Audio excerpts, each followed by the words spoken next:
Chambo for WHRO FM. The King's Singers are back in town this week, giving 2 concerts for the Virginia Arts Festival. The world-renowned a cappella group was started in 1968. The Singers are currently on the last leg of their 50th anniversary tour and were recently nominated for a Grammy for their album Gold, which celebrates that anniversary and the group's rich history. Recently, I had the pleasure of speaking with a member of the King's Singers, baritone Chris Gabbitas, and we started off by talking about the new album.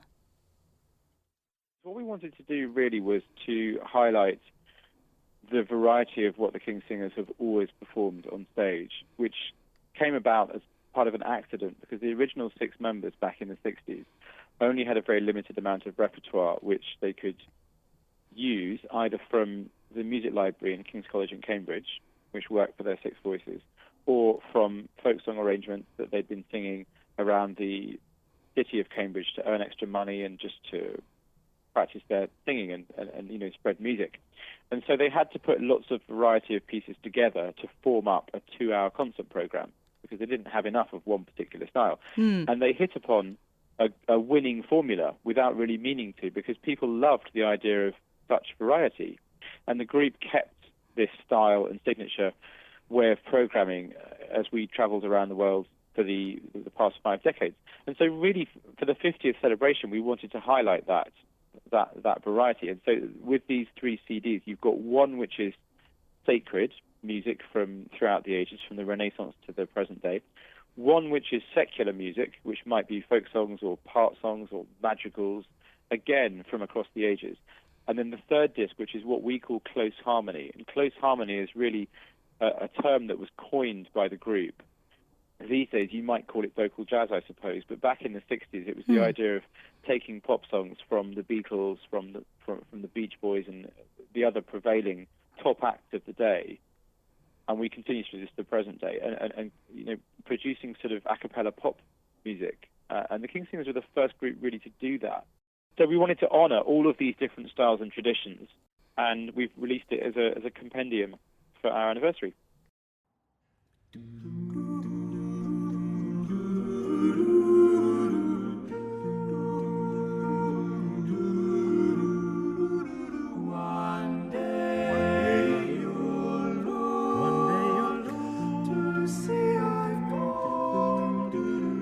Tomorrow may rain,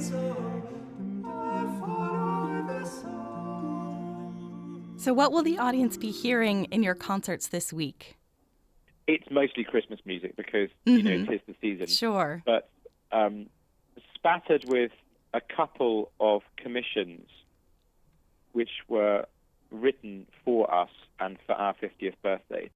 Other than those 2 pieces, it's all Christmas music. So we begin with some ancient Advent music, Veni, Veni, Emmanuel, and Gaudete, fantastic carol, Gaudete.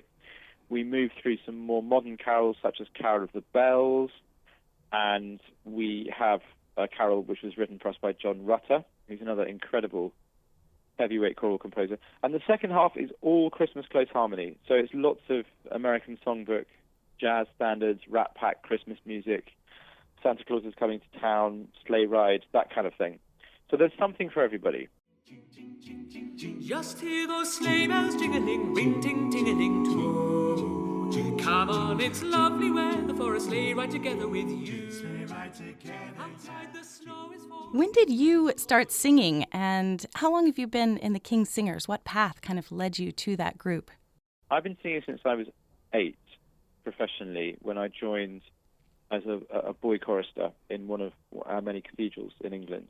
And apart from a couple of years' break when my voice was changing as a teenager, I've been singing continuously since then. And I actually was an attorney before I joined the King's Singers because I mixed up my singing career with a proper job, Oh, wow. in inverted commas. But while I was working as an attorney in London, I was telephoned by one of the King's Singers who asked if I wanted to audition. And I got the job. And so in 2004, I gave up my career as an attorney, put it on hold, and joined the King's Singers. So I've done 15 years now. This is the end of my 15th year with the group. What was that audition like? It was great. I think it's unlike most auditions in that you don't sing to the group, you sing with the group. the departing singer steps out, and he will listen, and you as a candidate will step into his place, and you will sing 2 or 3 pieces in that first audition with the group. It's just 2 or 3 pieces because, to be honest, within a minute or less than a minute, you know whether somebody is potentially a new member or whether they really aren't quite right. It's all about fit, and you get a very good gut feeling, and it's about the sound and the blend and the balance and how flexible your voice is and how intelligent a musician you are as a singer. So it's very apparent pretty early on whether somebody's capable of doing the job. And if you get through that first round, we narrow the field down to 4 or 5 singers, and that's when it starts to get serious. You'll spend an hour with the group, and it's more like a rehearsal scenario, and you really work on the sound, and you work on trying to see if this person's flexible enough to do the job, and then you pick. I also wanted to ask you about your rehearsal process, so that kind of leads into that. Yeah, we are unusual in that we don't have a musical director. We're 6 equal partners on stage, and we each have as valid an input as any of our other colleagues. So it doesn't matter whether you've been in the group for 2 weeks or 20 years. You still have that right during the rehearsal process to put your ideas forward. Now, of course, in practice, it's highly unlikely that when you've been in the group 2 weeks, very many of your ideas are going to be taken up. It's much more likely that somebody who's got a whole lot more experience and who knows the job much better and who's done it before, their opinion's going to hold sway. But the great thing is that because we do all have our voice on stage during rehearsals, we all walk on stage for the performance feeling invested in what we're doing. It sounds like there are so many wonderful things about being part of this group, but if you were going to pick your favorite thing about being in the King's Singers, what might it be? It's the sound. It's sharing a stage with 5 other, wonderful musicians, great musical brains and sensitive, thoughtful singers. And we're all prepared to make a sound for each other. We're not interested in vocal ego. We don't really want to be heard, except when we have the odd solo moments. We want to be part of the group sound, and we want to sound good for the benefit of the whole. And that's a wonderfully sort of altruistic way of dealing with music. And when we get it right, and you're on stage, you can create moments of extreme magic and stunning beauty. And that's something which stays with you. It's extraordinarily fortunate, that I get to do it. I've been able to do it for a long time now.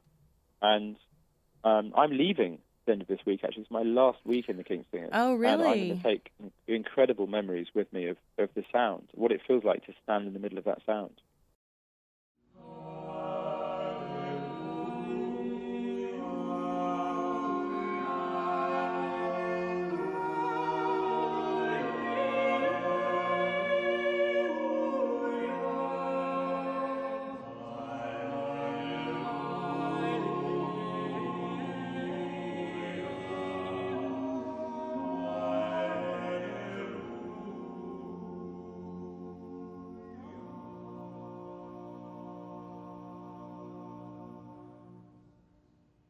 One last question that I wanted to ask you is, what's your favorite Christmas song? My favorite Christmas song? Oh, that's so difficult. In terms of King's Singers arrangements, there's a wonderful arrangement from about 40 years ago of the Christmas song, made famous by Mel Torme, chestnuts roasting on the open fire. I love that. I think it's a beautiful carol. It's a lovely sentiment, and it ends with the lines, Merry Christmas to you, and it's kind of perfect. I really, really love that one.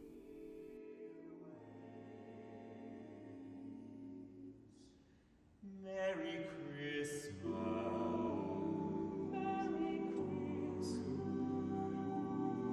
Merry Christmas to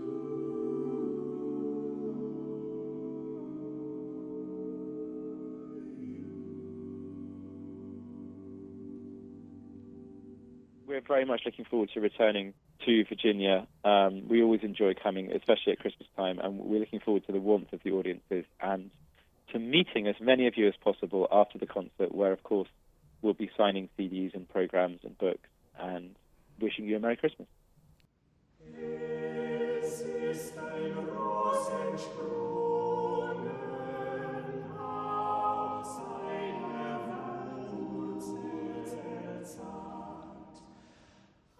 You can hear the King Singers in concert with that wonderful program of Christmas music tomorrow, Thursday evening, at Christ and St. Luke's Episcopal Church in Norfolk, and on Friday at St. Bede Catholic Church in Williamsburg. Details and tickets are at the Virginia Arts Festival website, vafest.org. For WHRO-FM, this is Wayla Chambo.